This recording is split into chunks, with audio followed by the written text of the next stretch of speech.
7:15, we've been telling you about those icy road conditions causing some problems across the area this morning. We want to get the latest right now as it relates to PennDOT and exactly what's going on there, what their response is. The District 11 Executive Cheryl Moon joins us now on the news line. Cheryl, good morning. Thanks for being here.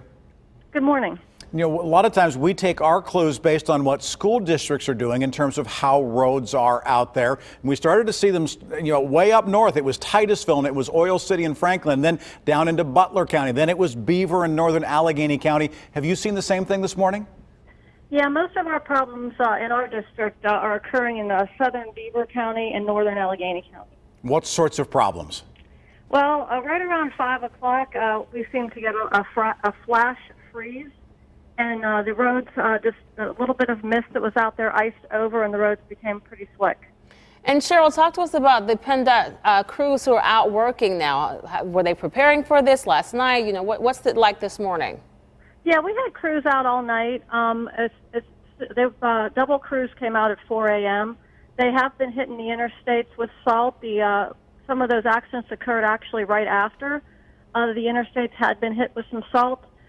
We really need to tell folks that it is winter and that they really have to slow down when it's dark out. 4 a.m., 5 a.m., there's no traffic. People are going very fast, and they need to pay attention to the roadways. Was it an issue, the fact that this was sort of a rain, a mist, a sleet, meaning did that sort of wash away some salt or brine treatments that may have been done? Possibly. I think more of the concern is that I don't think a lot of folks expected it.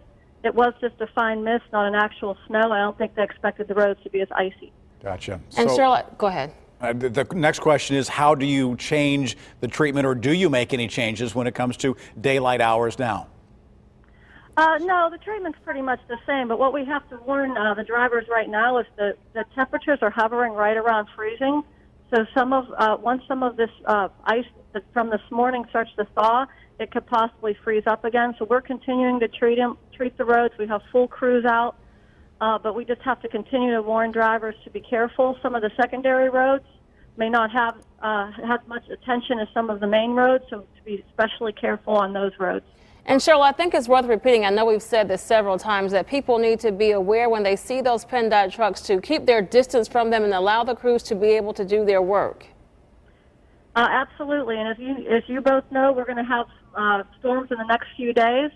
I'd like to warn the drivers to do the same thing as these storms arise, to be careful, stay home if you don't need to go out, and let the drivers treat the roads before traveling on them. And with a big system that could be coming in this weekend, I presume everything is in good shape as far as storage supplies and things like that for the upcoming weather if it comes our way?